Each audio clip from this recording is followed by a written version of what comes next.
fiesta de domingo de Pentecostés.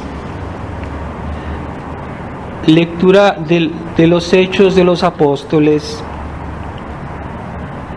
Al cumplirse los días de Pentecostés, estaban todos los discípulos juntos en un mismo lugar, y de pronto vino del cielo un estruendo como de viento que soplaba impetuoso, y llenó toda la casa donde estaban sentados,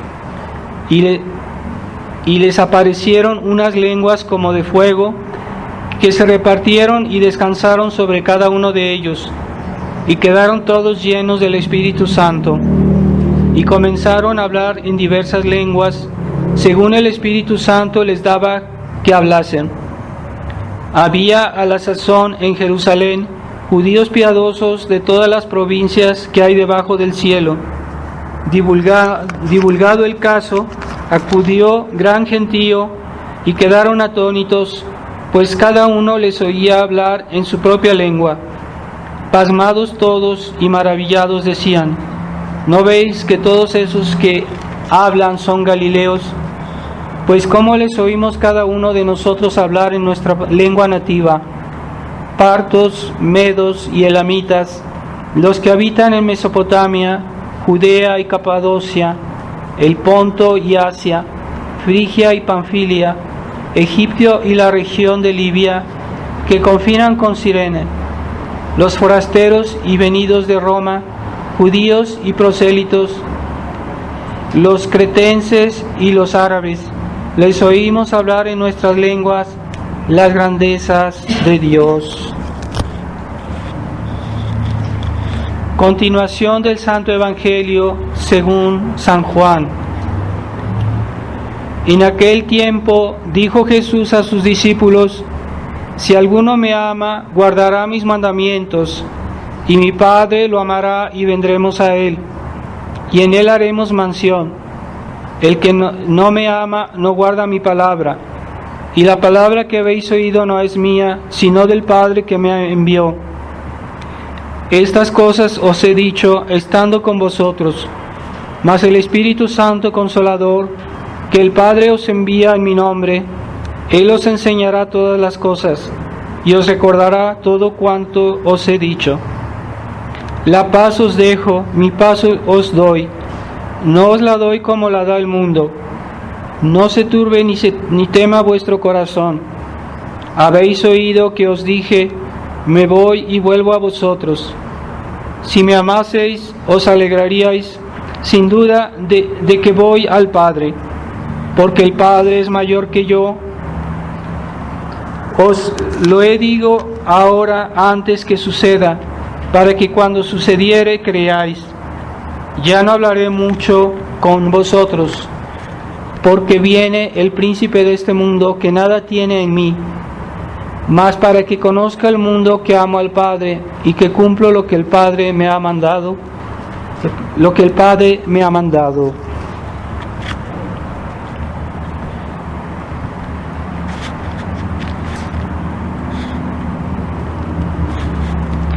En el nombre del Padre, del Hijo y del Espíritu Santo. Amén. Ave María Purísima. Estimados hermanos, estamos en una gran fiesta del año, de las más importantes después de Pascua y de Navidad. Es Pentecostés, es el día que Dios consumó su obra, es decir, la fundación de la Iglesia Católica, que fue fundada por Jesucristo, pero el Espíritu Santo vino a completar esta obra, que es la que, esta acción del Espíritu Santo es lo que a lo largo de la historia ha mantenido viva la Iglesia, le ha dado consistencia, le ha dado fortaleza y le ha dado esa fidelidad a la verdad, que es un hecho que no es humano, porque humanamente no se puede explicar esta unidad de la Iglesia a través de los siglos, en tantos lugares diferentes, con tantos pueblos, personas de culturas diferentes.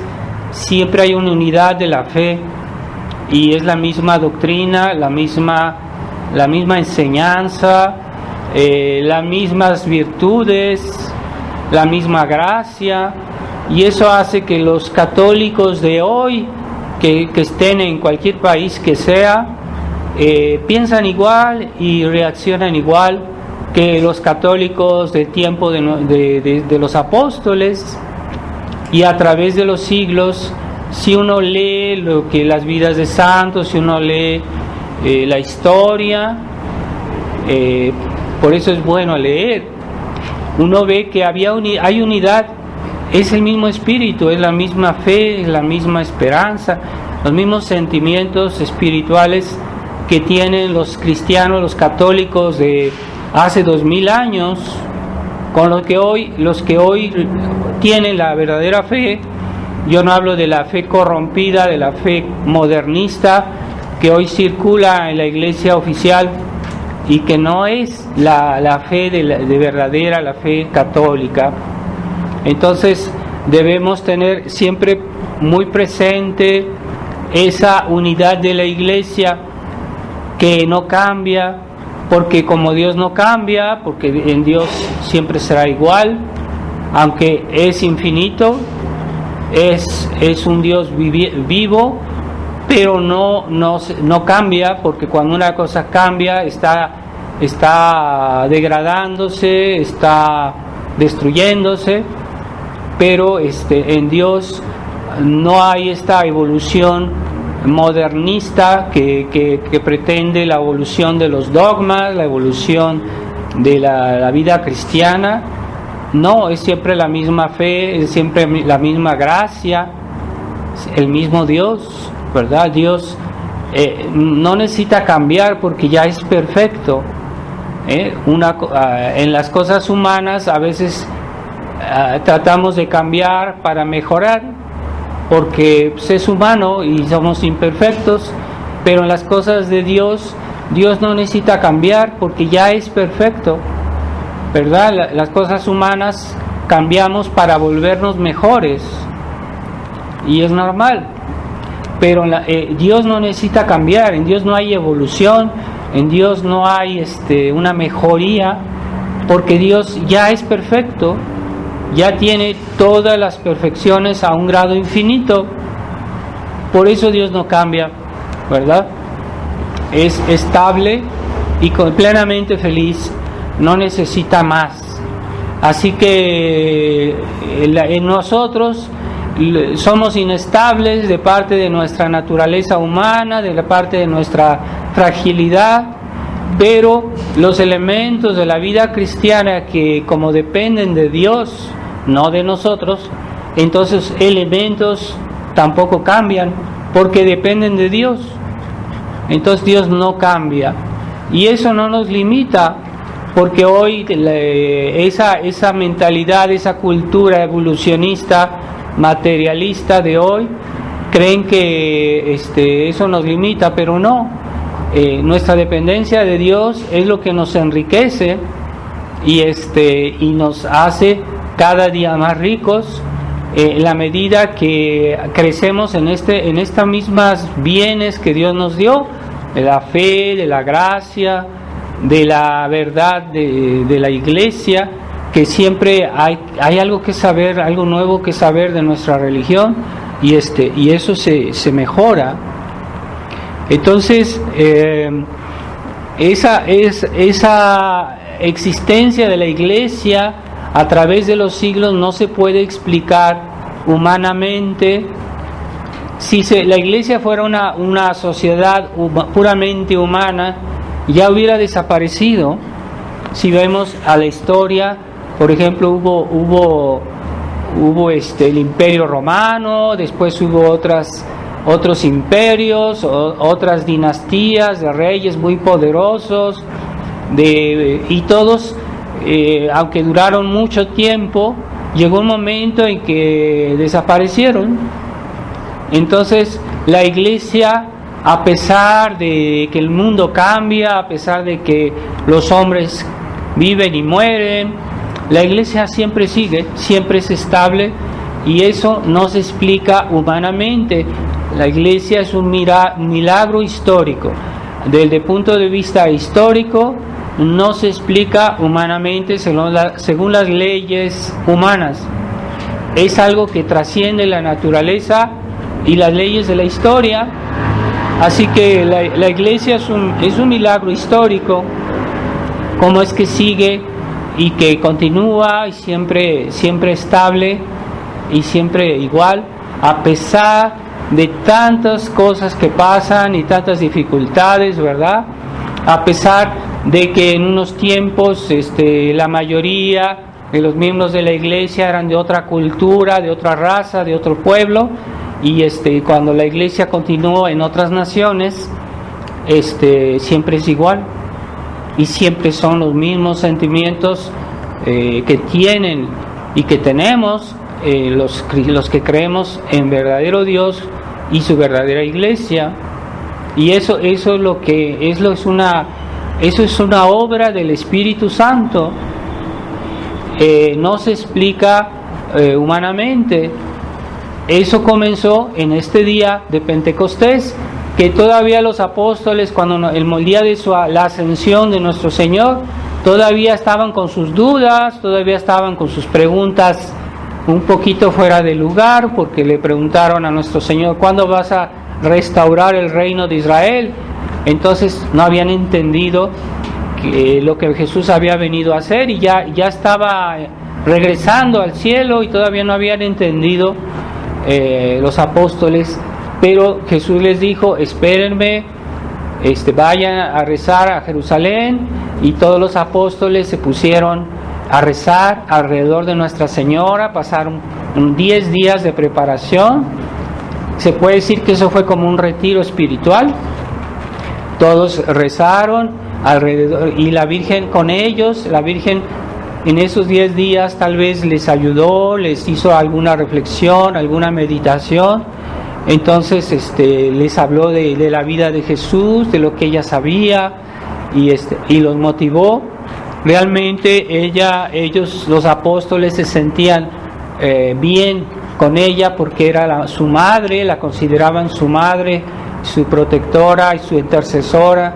Entonces todos estaban dóciles alrededor de la Virgen María, y así es que vino el Espíritu Santo, y también por la mediación de la Virgen María recibieron los apóstoles el Espíritu Santo, la plenitud del Espíritu Santo, porque no basta tener el Espíritu Santo, se necesita tener la plenitud del Espíritu Santo. Y entonces ahí es cuando realmente un alma es fuerte, es un alma que resiste las tempestades, las dificultades, ¿verdad?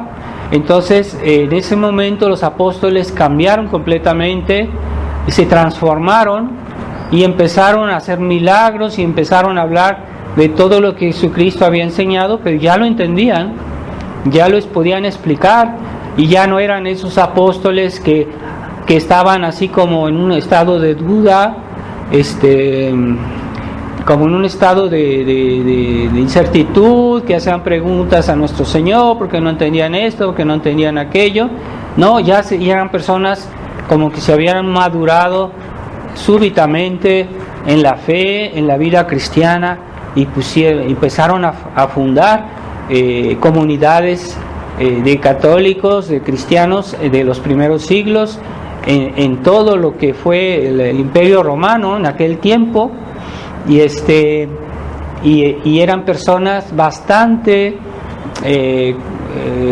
llenas de Dios y convencidas, y que hasta la fecha son un ejemplo para nosotros, ese fervor de los primeros cristianos, ¿verdad? Esa fe que había en ese tiempo, porque ellos estuvieron en contacto con los apóstoles que vivieron con nuestro Señor. Entonces la fe en ese tiempo estaba más viva, más ardiente, y la acción del Espíritu Santo más fuerte también, porque había más fe en los cristianos. Entonces es muy importante que nosotros seamos dóciles al Espíritu Santo, y que vivamos nuestra fe para que la iglesia continúe en nosotros, ¿verdad? Ciertamente en el mundo hoy con esta crisis tremenda que vivimos, pues hay muchos católicos que están muy aislados, que quieren conservar la tradición, que quieren conservar la fe. Yo no digo la fe parcialmente, porque la fe o se conserva toda o no se conserva. Así que debe ser la fe en su plenitud, en todas las verdades de la fe, que debemos tener la adhesión a esas verdades, a todas. Y cuando suprimimos una sola de esas verdades, pues ya perdimos la fe católica. Entonces esos católicos que hoy, a pesar de los desastres que vemos hoy, quieren conservar la fe y se mantienen en la verdadera tradición, no en la tradición adulterada, porque antes hablábamos de la crisis de la iglesia, ahora hablamos también de la crisis de la tradición, ¿verdad? El mal avanza y en todos lados se ve que el demonio trabaja.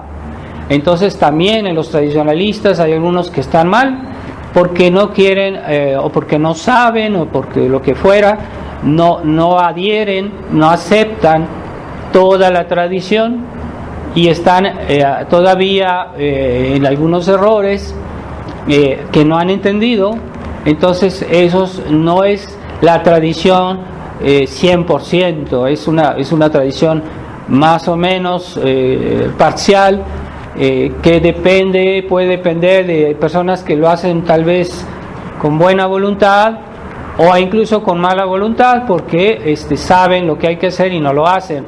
Entonces la plenitud de la tradición no solo es decir que la misa hay que regresar a la misa tradicional.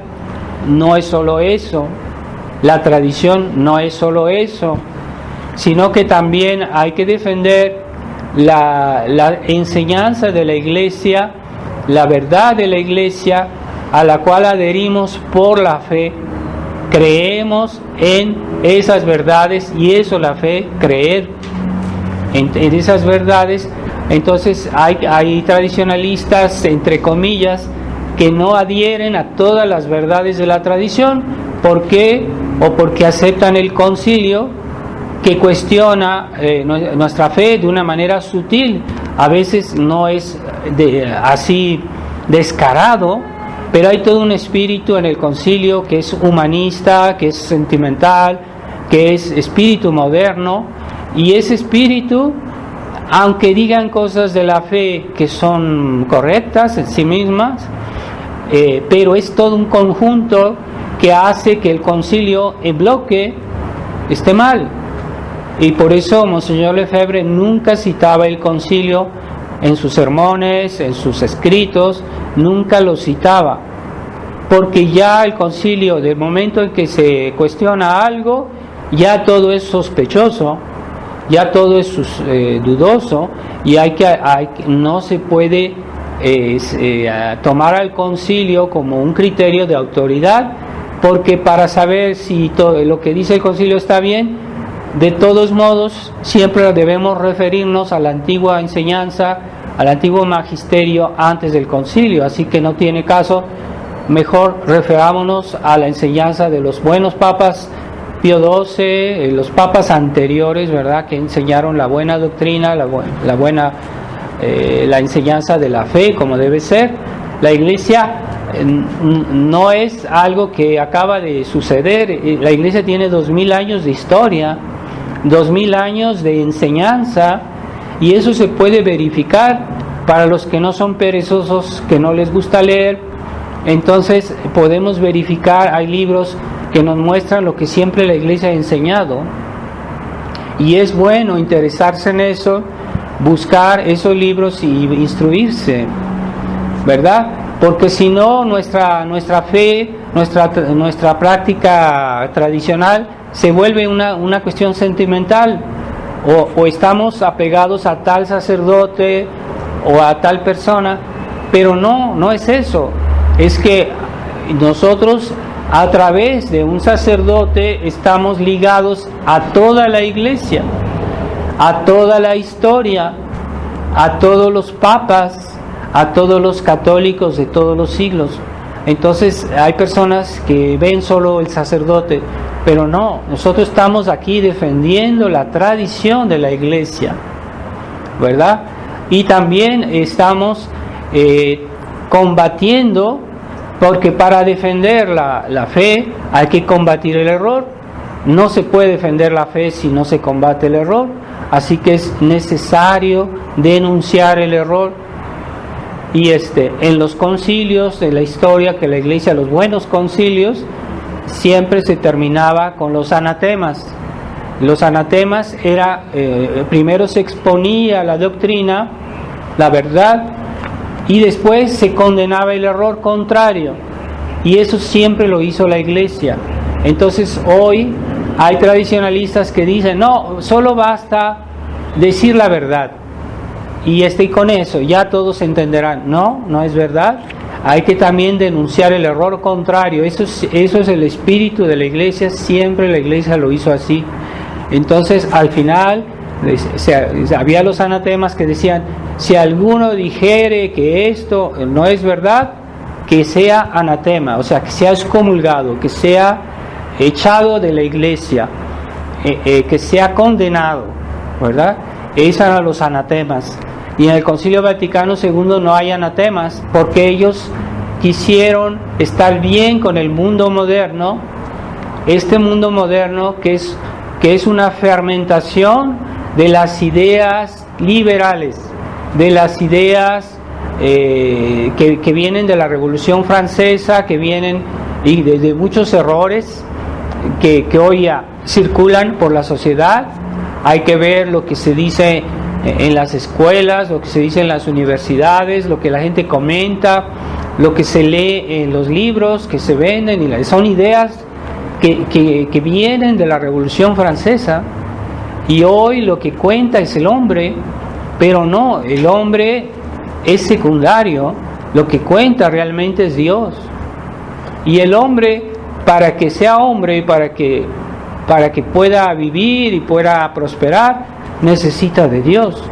El hombre no se puede bastar a sí mismo, necesita de Dios, de la ayuda de Dios.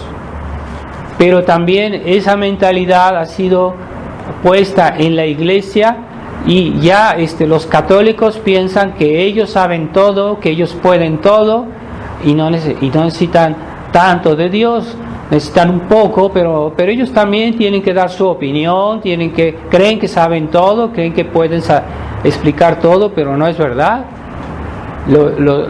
Incluso los católicos necesitan de Dios, necesitan de la iglesia, de la explicación de la iglesia, necesitan de buenos sacerdotes. Yo no hablo de malos sacerdotes, pero de buenos sacerdotes. Son aquellos que nos transmiten con fidelidad la enseñanza de la iglesia. Así que yo, por ejemplo, yo no estoy inventando nada, yo trato de conformarme a lo que siempre la iglesia enseñó. Así que no hay que decir, bueno, yo estoy con tal padre, yo estoy con tal... No, nosotros estamos con la iglesia. El mismo Monseñor Lefebvre no hablaba de esa manera. Él decía, no, yo lo único que hago es repetir, lo único que hago es transmitir, yo lo único que hago es darles lo que la iglesia siempre pensó, lo que la siempre hizo, y es lo que yo transmití, ¿verdad? De hecho, él pidió que en su tumba pusieran esa frase del apóstol San Pablo que dice, yo transmití lo que recibí. Esa frase la pusieron en esa inscripción en su tumba, porque Monseñor quiso decir que él no inventó nada, él simplemente lo que hizo es transmitir la tradición de la iglesia. Y los modernistas en el Concilio Vaticano II y posteriormente están modificando la iglesia, están creando algo nuevo. De hecho, el Papa mismo se atreve a contradecir a Jesucristo, se atreve a a dar órdenes a las mujeres cuando Dios no quiso que las mujeres recibieran el sacerdocio, ni a la Virgen María, que era su madre, Él quiso que fuera sacerdote. Entonces, ¿por qué el Papa se arroga un poder mayor que el de Jesucristo? No es normal, no es posible.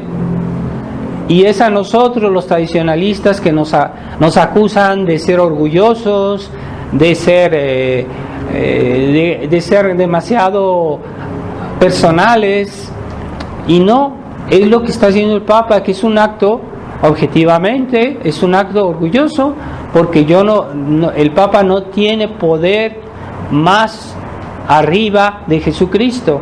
Jesucristo es Dios y el Papa es el representante de Dios, o sea, como el embajador de Cristo, pero no es Cristo.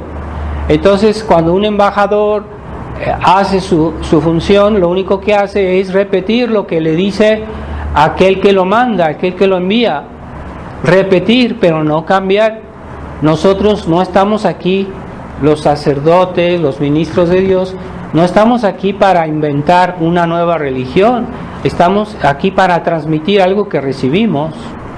Entonces, nuestra religión ya existe, y la función de los sacerdotes es como ser guardianes de esa herencia que nos viene desde Jesucristo, ¿verdad? Desde el día de Pentecostés, esa herencia de la iglesia. Entonces hay que tener muy presente que nuestra ¿por qué estamos aquí? ¿Por qué estamos diciendo, yo estoy diciendo la misa, no le estoy diciendo una iglesia como debería ser? Sí, porque el mundo nos persigue, porque estamos en un combate. Entonces no es normal esta situación. Entonces hay tradicionalistas que se acostumbran a su misa el domingo y fuera de eso no ven nada. Pero no, nosotros formamos parte del ejército de Jesucristo y estamos aquí para combatir, ¿verdad? Entonces, ¿por qué yo salí de la fraternidad San Pío X? Porque se estaba corrompiendo este combate, esta lucha. Entonces yo si estoy aquí es porque quiero, tengo un combate especial, ¿verdad? Y si yo no me olvido de las razones por las cuales salí de la fraternidad, pues pierdo la razón de ser, ¿verdad? Y las bendiciones de Dios. Entonces el demonio es muy hábil. Si no nos tienta en cosas muy graves, nos tienta en las actitudes, en cosas secundarias, ¿verdad? Por ejemplo, yo digo algo bien, pero después hago lo contrario. Entonces el demonio es muy hábil y es capaz de que haya sacerdotes que hacen bien la misa, que hacen una buena enseñanza en general, pero después que tienen actitudes que desdicen todo y que destruyen todo. Entonces, ¿de qué sirve que un tradicionalista conserva la misa, conserva el catecismo, conserva lo esencial de la fe, pero después quiere pactizar con aquellos que están contra todo eso? Entonces es una manera de destruir lo que yo digo, lo que yo estoy haciendo, ¿verdad? Es como decir a una persona, ve a misa y comulga y después haz actos que ofenden a Dios. Entonces, como si yo no voy a aprovechar ni de la misa ni de la comunión si yo estoy en pecado, porque estoy haciendo actos que comprometen mi fe o que no están bien. Entonces el demonio es muy hábil y de alguna manera quiere neutralizar nuestra vida cristiana, y a veces no es de una manera directa, a veces simplemente por una omisión, aunque todo lo demás esté bien, pero por una omisión puede ser que hagamos un pecado mortal y que nos condenemos, que vayamos al infierno por una omisión. El demonio es muy hábil, él sabe eso. Entonces dice, bueno, haz todo bien, pero con que hagas este pecado, pues ya estoy asegurado que tú vas a venir conmigo al infierno. Entonces el combate de la tradición no es solo ciertas cosas hay que hacer todo lo que Dios quiere.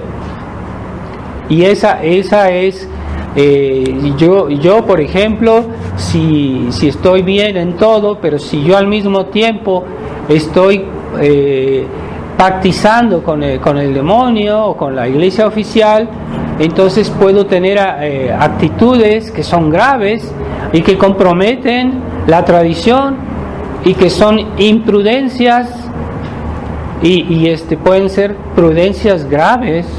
Hay prudencias ligeras, claro, pero hay cosas que son imprudentes a un nivel mayor, ¿verdad? Yo no puedo comprometer mi fe haciendo actos que son equívocos, que son ambiguos, ¿verdad? Y es lo que se constata hoy en la Fraternidad San Pío X y en ciertos tradicionalistas, de que quieren estar bien con la tradición, pero al mismo tiempo quieren estar bien con los enemigos de la tradición que están ocupando hoy la sede de Pedro. No estamos contra el Papa, no estamos contra la Iglesia en su estructura, pero lo que pasa es que hoy los hombres de Iglesia han cambiado de dirección y este es un misterio, es una crisis tremenda. Entonces algún día Dios hará que su Iglesia vuelva a la tradición, pero nosotros mientras esta situación es así, nosotros no podemos comprometernos con aquellos que están destruyendo la Iglesia. Tenemos que tomar una cierta distancia, una distancia prudencial.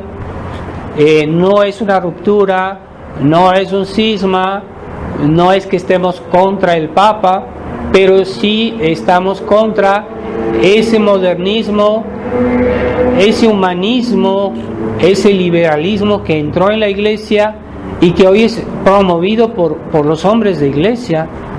Es algo espantoso, es un misterio, pero nosotros no podemos colaborar con eso, ¿verdad? Así como cuando la sinagoga en el tiempo de nuestro Señor pues se puso contra el Mesías. Dios había hecho el Antiguo Testamento y la sinagoga, todo estaba orientado a la venida del Mesías, y cuando vino el Mesías lo rechazaron, pero no todos en la sinagoga, en el Sanedrín, estaban de acuerdo, eran una minoría. Por ejemplo, Nicodemo, fue Nicodemo que enterró a nuestro Señor, ¿verdad? Pues era el miembro de Sanedrín, pero él estaba en desacuerdo con lo que hizo el soberano pontífice de aquella época y no lo aprobó, y no era el único, había otros más, eran una minoría, pero ellos estaban en la verdad. Y el sumo sacerdote y los sacerdotes de la sinagoga, que la sinagoga fue fundada por Dios por medio de Moisés, y era algo bueno, y pero eso se corrompió, se echó a perder, no porque Dios lo quiso, sino porque los hombres fueron infieles a esas gracias. Y normalmente todas las ceremonias del Antiguo Testamento simbolizaban el Mesías que debía venir, pero ellos se enceguecieron en sus errores, en sus problemas, y cuando vino el Mesías, en lugar de recibirlo, lo crucificaron. Es un misterio todo eso también. Y entonces hoy hay algo semejante en la iglesia moderna, en la iglesia actual, que no es de la iglesia, es los defectos de los hombres que han hecho que la iglesia esté mal. Pero la iglesia no puede estar mal en sí misma. Entonces, ¿dónde está la iglesia? ¿Dónde está la verdadera iglesia? Ahí donde está la verdadera fe. Ahí donde está esas personas que conservan toda la fe, no una parte, no el 20%, no el 90%, no el 99%, no, el 100%. Nosotros somos intransigentes, queremos el 100%. Dios es intransigente, Dios quiere el 100%, no quiere ni el 95, ni el 98, ni el 99, no, Él quiere el 100%. Entonces, hoy la gente ya no es intransigente y considera que la gente que es intransigente tiene un problema porque no es condescendiente, porque no sabe ceder. Y no, es que no hay que ceder, no hay que ceder, la verdad o es ella o no es ella. Entonces podemos ceder en otras cosas, en cuestiones de gustos y de colores, podemos ceder, pero en las cuestiones doctrinales, las cuestiones de fe, no se puede ceder, ni un 1%. La verdad es la verdad. Entonces ese sentido de la verdad ya se ha perdido. Se ha perdido, la gente ya no tiene esa intransigencia y por el bien, como dicen hoy, por el bien de la paz, entonces vamos a ceder en la doctrina, vamos a ceder en la moral, ¿verdad? Decir, es que eso es poquito, nada más, es para que no haya problemas, entonces vamos a ceder, voy a hacer un pecado pequeñito, un pecadito, ¿qué tiene? Es por el bien de la paz. Así razona la gente, ya no hay intransigencia. Los santos no obraban así. Lo que es pecado nunca lo aceptaban, aunque fuera pequeñito, pero ya se perdió el sentido de la santa intransigencia en la verdad. Ya es que la verdad o es o no es. Entonces la gente ya no ve eso. Lo que cuenta es que las cosas funcionen, que nosotros tengamos nuestra comodidad, que nosotros podamos hacer lo que queremos, lo que nos gusta y que no tengamos problemas. Es lo que cuenta hoy. Y se sacrifica la verdad. Entonces no, es que la verdad es lo que dirige todo. Y si uno pierde el sentido de la verdad, entonces todo es cuestionable. Bueno, a veces al principio no se nota mucho, pero con el tiempo sí. Y ahorita ya vivimos en un mundo que ya no se puede tener confianza en nadie, porque todos mienten, todos hacen excepciones en la moral, y algunos dicen que hasta se puede matar al prójimo, etcétera. Entonces es un caos porque ya no existe el sentido de la verdad. Entonces ya no hay un político en el cual se le pueda tener confianza, ya no hay. En otros tiempos había todavía católicos que hacían política y que tenían un programa de política que era moral, que seguía los principios del Evangelio, la verdad de Dios, que respetaba la moral cristiana. Ahorita la moral cada quien la utiliza como quiere, como se le antoja, y no hay criterios objetivos. Todo es criterio subjetivo. Cada sea lo que yo opino, lo que a mí me gusta, es un criterio subjetivo. Pero los criterios objetivos, es decir, cómo Dios hizo las cosas, con qué fin, de qué manera debemos usar de las cosas, de por qué Dios hizo el matrimonio, con qué fin y de qué manera hay que llevar el matrimonio. Entonces, si uno no respeta esas leyes que Dios puso en las cosas, entonces se vuelve el caos. Entonces ya se destruye la familia, se destruye el respeto hacia las personas, porque todo eso está inscrito desde el principio. Cuando Dios hizo el matrimonio, lo hizo con un fin y con unos medios. De alguna manera se deben hacer las cosas como Dios quiere, y entonces sí funciona, y entonces sí hay prosperidad, sí hay bienestar, sí hay armonía, porque esas son las leyes de Dios. Las leyes de Dios las puso finalmente para nuestro provecho. Hay gente que piensa que uno se aburre si uno sirve a Dios, si uno hace todo como Dios lo quiere, es algo como arbitrario, pero no. Dios ha querido que le sirvamos haciendo generalmente aquello que es nuestro provecho. Él es tan bueno que nos hubiera podido pedir que lo sirviéramos de otra manera que no nos aprovecha en nada, y que así lo sirviéramos, pero no.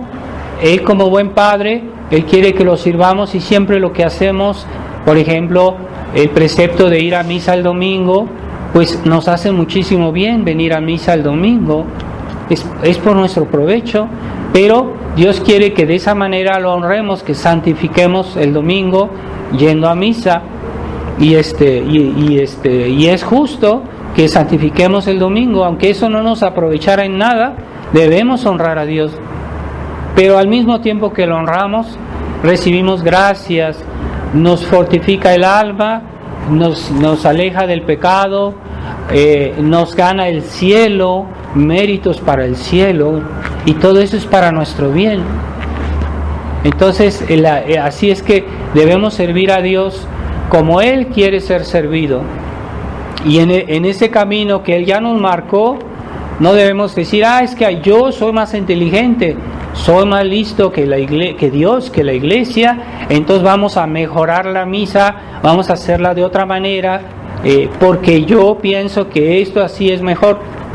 Y es lo que hicieron los modernistas, cambiando la misa, creyeron que iban a hacer la iglesia mejor y destruyeron una tradición de 2000 años por un capricho, y porque eran racionalistas creen que todo lo saben, que todo lo entienden y que todo lo pueden explicar. Lo que yo no entiendo, entonces no me interesa, lo desecho. Así hay mucha gente hoy, pero es que nuestra fe no se puede entender todo.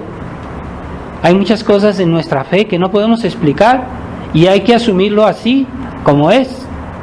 Hay que aceptarlo, pero hoy la gente se ha vuelto racionalista, quiere saber todo, y si uno no satisface su curiosidad, entonces lo rechazan.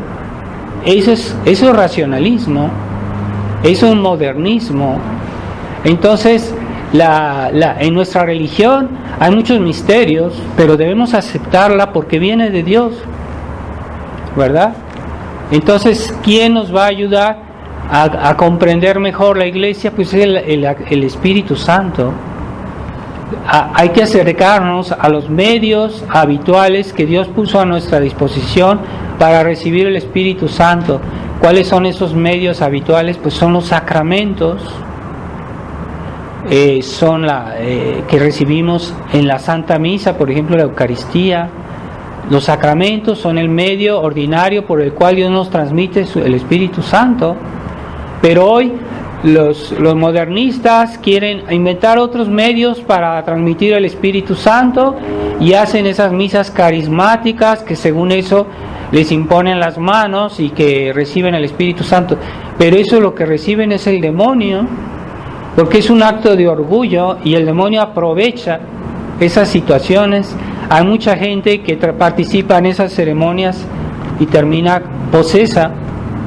El demonio está ahí, ¿verdad? Es un acto de orgullo. La iglesia transmite el Espíritu Santo por los sacramentos, no por cosas que cada quien inventa. Entonces inventan ceremonias, inventan ritos nuevos y cosas que son finalmente de origen protestante. El carismatismo nació en el protestantismo, no nació en la iglesia, nació en el protestantismo y después fue trasplantado dentro de la iglesia. Y ahorita mucha gente van a esas misas carismáticas que se pretenden que reciben al Espíritu Santo, pero no reciben al Espíritu Santo. Es muy peligroso ir a esas ceremonias. Y gente que termina posesa del demonio porque le imponen las manos. Esas ceremonias no son de la iglesia. Así que hay que tener mucho cuidado con esas modas, con el aparicionismo. Ahorita hay mucho aparicionismo. El demonio está desencadenado porque la iglesia ya no cumple la iglesia está eclipsada. Ya el magisterio de la iglesia está eclipsado. Entonces, como antes la iglesia nos decía, esta es una verdadera aparición o esta es una falsa aparición que es del demonio, pero el demonio se puede aparecer como ángel de la luz. El demonio puede aparecerse como si fuera el Sagrado Corazón y engañar a la gente, desviar a la gente. San Ignacio tuvo una aparición del Sagrado Corazón que fue el demonio, y el San Ignacio pues era un santo y supo discernir, ¿verdad? Porque vio en su cara que era un Cristo afeminado, como hay muchos Cristos afeminados que son de apariciones de falsas apariciones, con una cara completamente sentimental, y eso deforma la fe de los fieles. Es peligroso, por eso, andar aceptando, es que una aparición aquí, es que hubo otra aparición allá. Cuidado, después del Concilio Vaticano II todas las apariciones son sospechosas, porque ya la Iglesia ya no cumple su función magisterial, y actualmente con esta crisis la Iglesia está eclipsada, y lo que dicen los pastores pues ya no sabe uno qué pensar. Entonces es mejor referirse a las apariciones antes del concilio, las apariciones que la Iglesia aprobó, cuando la Iglesia estaba bien, cuando los pastores eran fieles a la fe, a la tradición. En ese momento todo lo que nos decían es seguro. Por eso yo no aconsejo, por ejemplo, leer libros que han sido escritos después del concilio. Busquen libros antiguos que son antes del concilio, son seguros, que tengan el imprimatur y que estén aprobados por la Iglesia, y no anden curioseando con autores modernos que están contaminados de modernismo. No andar curioseando con las apariciones, coqueteando con las apariciones que aquí y allá, porque esas apariciones son diabólicas. El demonio se aparece.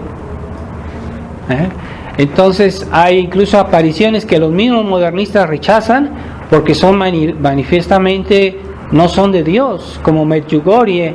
Hay obispos modernistas que condenan Medjugorje con razón, porque sí, esa aparición es falsa. Hay un libro escrito, pero está en italiano, pero ese libro explica muy bien por qué Medjugorje es una aparición diabólica.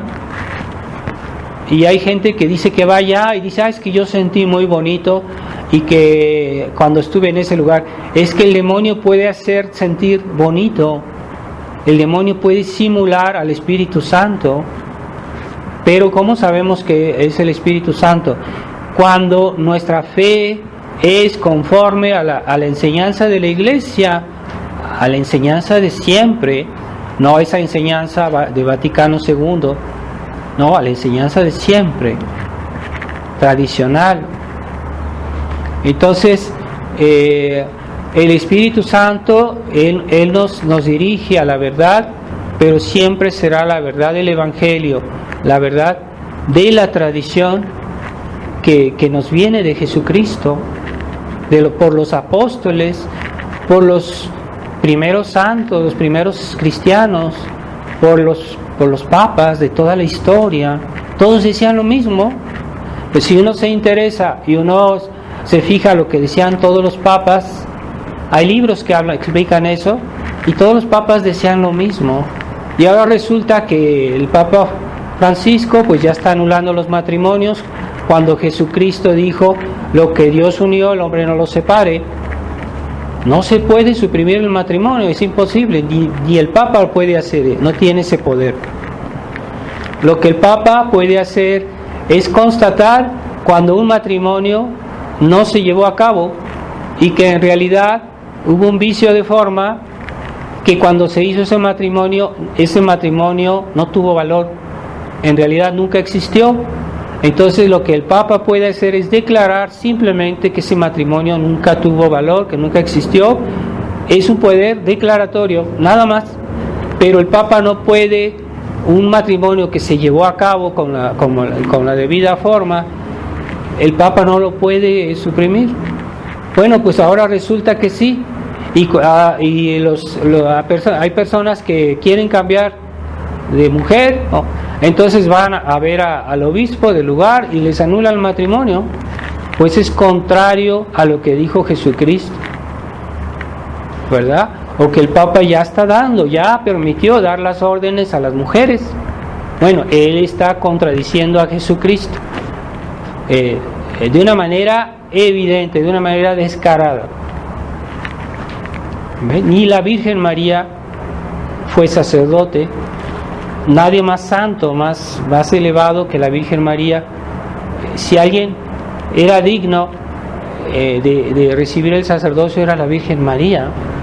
Pues no, Jesucristo no quiso, y Jesucristo lo decidió así porque es Dios, y si Dios tendrá sus razones, aunque no las diera, pues al hombre racionalista, a los católicos que tienen espíritu racionalista, dicen, ¿por qué Dios no quiso hacer esto? Quieren entender todo. Jesús tendrá sus razones, me basta que me digan que Dios lo quiso así, es suficiente, porque Dios no se equivoca, y aunque no haya explicado por qué, de todos modos es la verdad.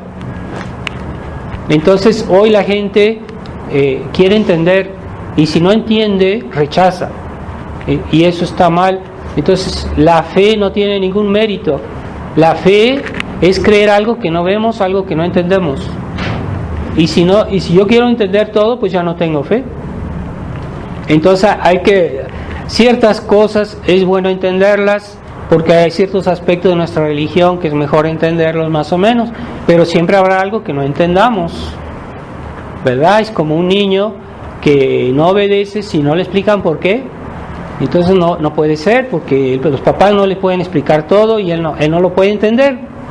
Entonces ese niño puede practicar la fe y decir, bueno, si mis papás me dicen que haga esto y Dios lo quiere, que yo sea obediente, entonces lo voy a hacer, aunque no entienda, no sé por qué, pero así es. Eso es practicar la fe, de cosas que yo no sé, de cosas que yo no entiendo. Y en la medida que yo entiendo, ya no lo hago por fe, lo hago por convicción, por lo que ustedes quieran, pero no es por fe. Entonces la fe es de cosas que yo no veo, de cosas que yo no entiendo. Así que en mi religión hay muchas cosas que yo no puedo explicar, pero yo lo hago porque Dios lo dijo, y eso es fe. Entonces la fe modernista, la que se practica hoy en las iglesias modernas, ya no es una cosa de una enseñanza a la cual yo acepto porque Dios lo dijo. Eso es la fe. Hoy yo hago algo porque yo siento bonito en mi corazón, porque eso me atrae, porque me entusiasma. Eso es la fe modernista. Cuidado. Y a veces hay católicos que son tradicionalistas, pero quieren que todo sea así como sentimental, y que quieren que el Padre los entusiasme con cosas así, porque les gusta eso, y tienen una mentalidad un poquito así. Tal vez no se den bien cuenta, pero no es correcto. Debemos no obrar por sentimientos, por una pura entusiasmo humano. No, nosotros debemos entender, comprender lo que Dios dijo, y entonces en ese caso ya sabemos qué hacer, no necesitamos más. A veces Dios nos ayuda, nos da una cierta alegría en nuestra alma cuando comulgamos y todo eso, pero eso es para ayudarnos, para alentarnos, pero no, a veces aunque Dios nos negara eso, nosotros ya sabemos qué hacer, ya sabemos que esto no se hace, que esto sí se hace, cuál es la voluntad de Dios, y no debemos andar buscando que nos hagan cariños, o que algo que nos gusta para motivarnos. Eso es sentimental, es sentimentalismo, y eso es una característica de los católicos modernos que es muy común, y se acerca justamente al concepto protestante, ¿verdad? Subjetivista. Es que a mí cada quien, el Espíritu Santo me guía, y yo siento que eso es subjetivo, no son razones. El cristiano debe guiarse siempre por razones, no por sentimientos. El sentimiento debe secundar las razones, pero no debe precederlas. Entonces lo principal son las razones. ¿Por qué? O sea, hay cosas que aunque yo no puedo explicar, pero yo sé que Dios lo dijo, entonces es una razón, porque Dios es la verdad, y todo lo que Dios dice, pues eso es definitivo, porque es Dios. Entonces es que esto Dios lo dijo. Bueno, eso es una razón muy, muy razonable, porque Dios lo dijo. Pues yo no entiendo, no importa, Dios lo dijo, así es. Entonces, como la iglesia nos transmite la enseñanza de Dios y nos la explica y nos la adapta a nuestras personas, debemos aceptar la enseñanza de la iglesia. Lo que la iglesia siempre ha enseñado, lo que la iglesia siempre nos ha propuesto, es la voluntad de Dios. Y Jesucristo lo dijo en varias ocasiones a los apóstoles, que el que escucha a ellos, escucha a Jesucristo. Entonces debemos tener esa fidelidad a la iglesia, porque la iglesia tiene el Espíritu Santo. Y la iglesia recibió el Espíritu Santo el día de Pentecostés. Y esa acción del Espíritu Santo permanece en la iglesia a través de los siglos. Entonces, si yo me pongo a contradecir la acción del Espíritu Santo, entonces estoy haciendo que los fieles o los sacerdotes o los hombres de iglesia mismos se extravíen, porque hay que seguir la acción del Espíritu Santo, ¿verdad? Y Jesucristo dice que aquel que me escucha, pero que guarde mis mandamientos, mi Padre lo amará y vendremos a Él. Es decir, que no solo el hecho de saber, sino también practicar nuestra religión. Entonces no basta decir, es que yo sé lo que es la tradición, debo practicarla. Y si no la practico, entonces puedo volverme como un fariseo. Entonces hay que tener mucho cuidado. Necesitamos también ser fieles a esa enseñanza. No basta creer, hay que vivir, practicar eso que creemos, y entonces realmente Dios vendrá a nuestras almas y el Espíritu Santo nos va a guiar y va a estar entre nosotros. Así que debemos ser fieles a la tradición de la iglesia, no solo de palabra, de pensamiento, sino también en las obras. Pero si yo digo, yo soy tradicionalista, pero estoy pactizando con aquellos que son enemigos de la fe, pues no se puede. Y cuando yo colaboro con aquellos que están destruyendo la fe, y yo estoy dejándome llevar a un callejón sin salida, o a cometer un pecado, ¿verdad? Porque en la Biblia dice en muchas ocasiones que hay que evitar aquellas personas que están contradiciendo la fe. Hay que evitarlos.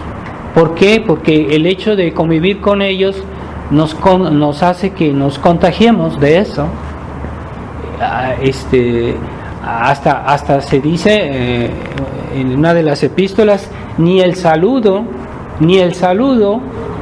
porque el que lo saluda comunica con sus obras.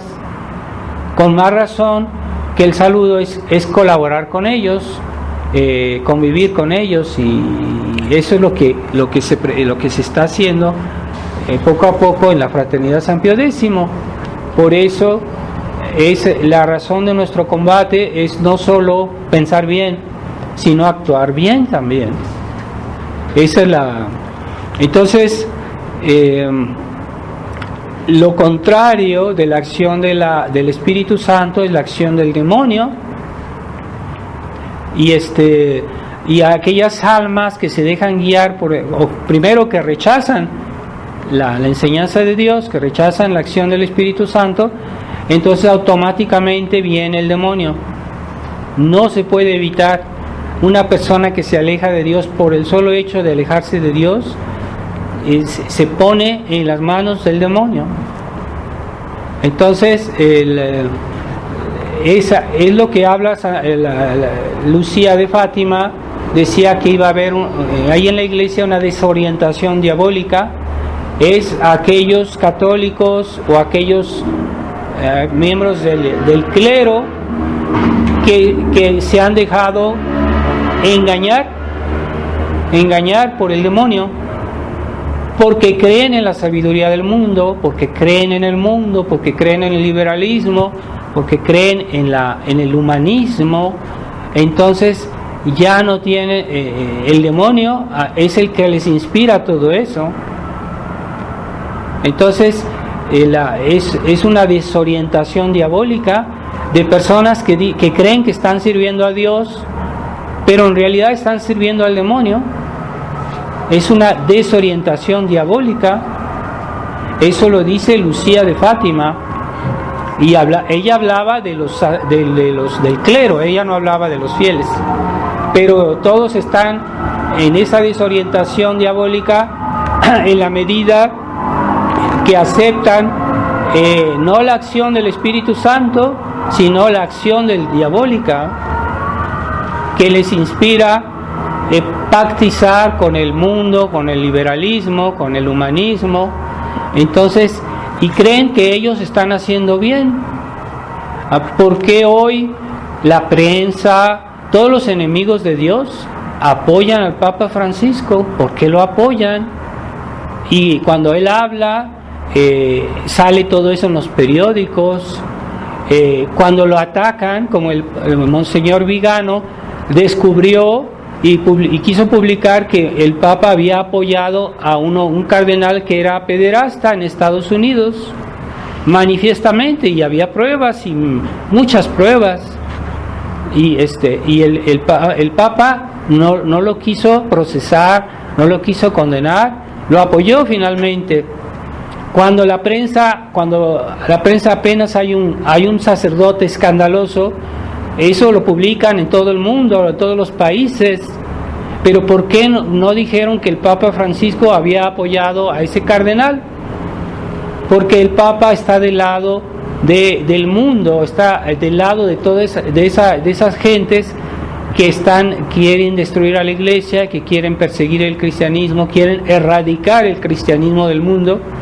Y esa gente apoya al Papa Francisco porque él va en el sentido de ellos, porque él es humanista, porque él recomienda las vacunas, porque él recomienda muchas cosas que están mal, que son parte de ese movimiento anticristiano que hay hoy en el mundo.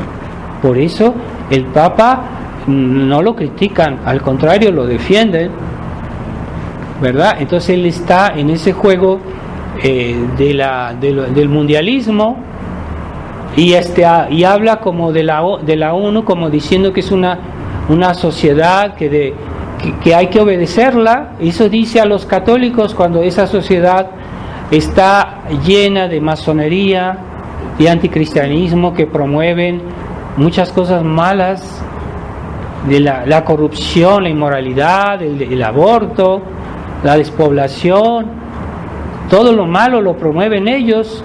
Y el Papa dice que hay que obedecer a esas organizaciones porque son la autoridad.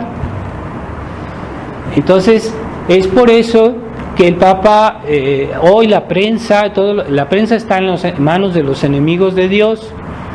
Pues ellos promueven al Papa, lo defienden, y cuando va a algún lugar le hacen todo lo que él quiere, porque él está con ellos.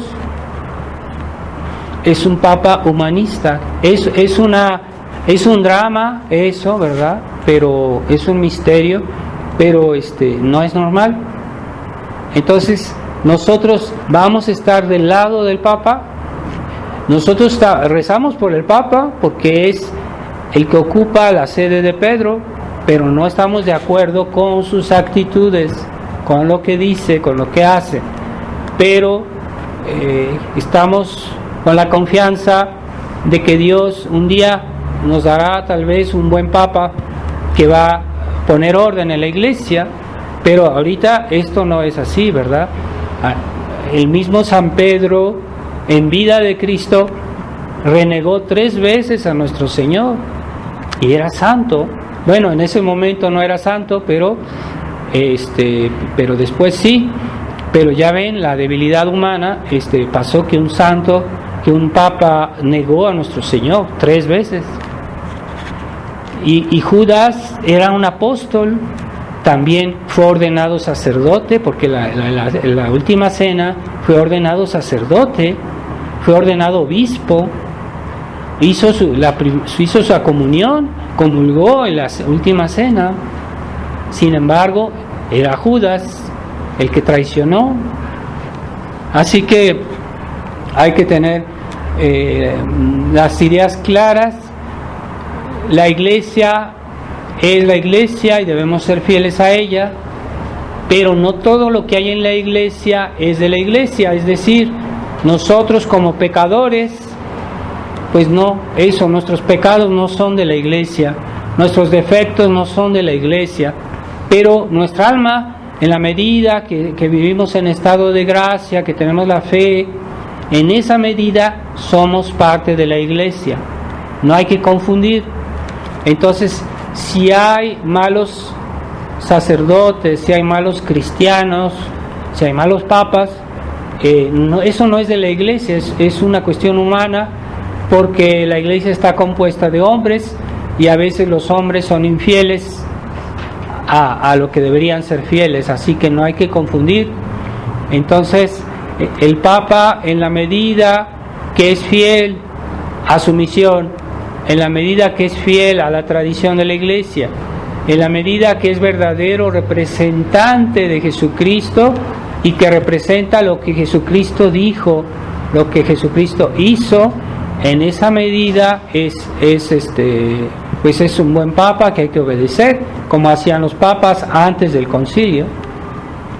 Pero la iglesia fue infiltrada por la masonería y han puesto sus elementos en los cargos más importantes, y esa gente está, si no es ella misma afiliada a la masonería, pues por lo menos están convencidos de las nuevas ideas, y y eso es un misterio que Dios haya permitido eso, pero son elementos que se infiltraron en la iglesia. Por eso explica que hacen lo contrario que la iglesia quiere, deberían hacer.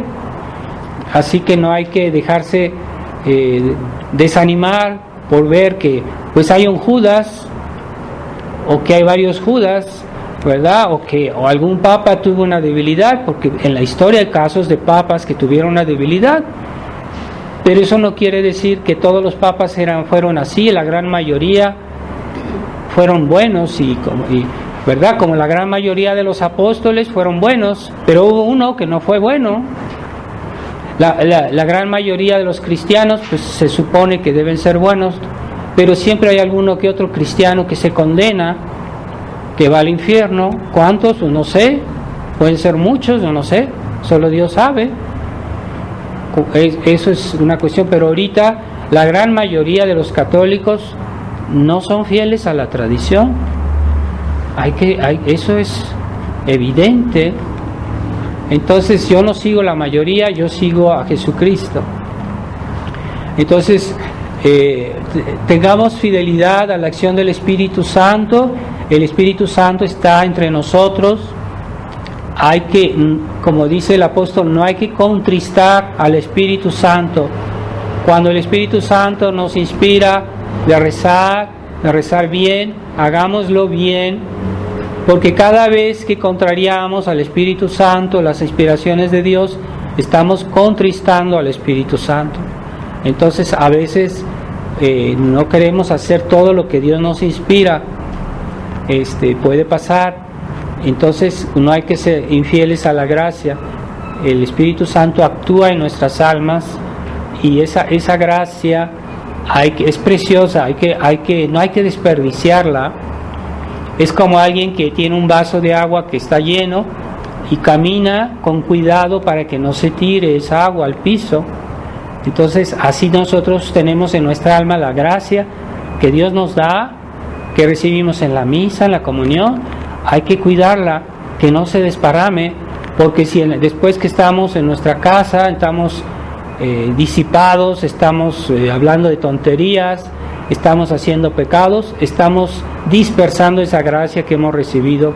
No, hay que cuidarla, y que aumente, cada día aumente, por nuestra fidelidad, nuestras buenas obras, nuestro amor a Dios, nuestra fe, por nuestro combate, ¿verdad? Porque en medio de los combates el alma se perfecciona, ¿verdad?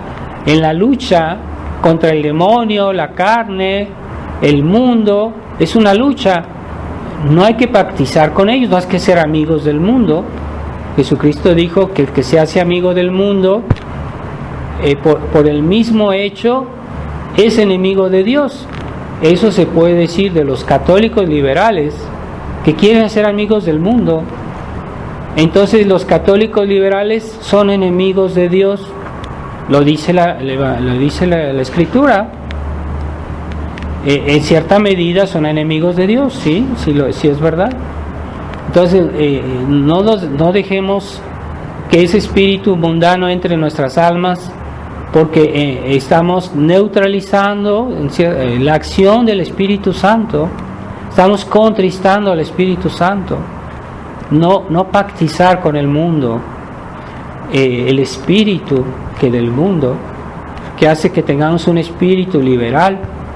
Es el gran drama de los católicos de hoy, que les gusta el mundo, que creen que la fe y el mundo son compatibles. No son compatibles. El mundo que está al servicio del pecado y que está contaminado de liberalismo, de humanismo, todo eso son errores que la Iglesia ya condenó, que la Iglesia prohibió. Entonces es muy fácil contaminarse de eso hasta cuando uno platica con la gente en la calle, en nuestras amistades, porque ellos tienen esa mentalidad y les parece natural, y nosotros hablando con ellos, por no contradecir, estamos actuando como ellos. Cuidado, no, debemos saber decir, no, es que eso no es correcto, es que eso no estoy de acuerdo. O sea, podemos decirlo con un espíritu no de pelea, sino de mostrar la verdad, aunque no guste. Y eso es ser fieles a la gracia. Y las personas que actúan bien, pues el Espíritu Santo está en sus almas, se confirma su presencia, su acción, y incluso esa presencia del Espíritu Santo crece en la medida que una persona es fiel a las gracias que recibe. Vamos a pedirle eso hoy, así como los apóstoles por la intercesión de la Virgen María recibieron al Espíritu Santo. Vamos a pedir a la Virgen María que nos comunique ese espíritu de fe y de fidelidad a la gracia, para que seamos realmente miembros a título pleno, miembros de la Iglesia. Ave María Purísima, en nombre del Padre, del Hijo y del Espíritu Santo. Amén.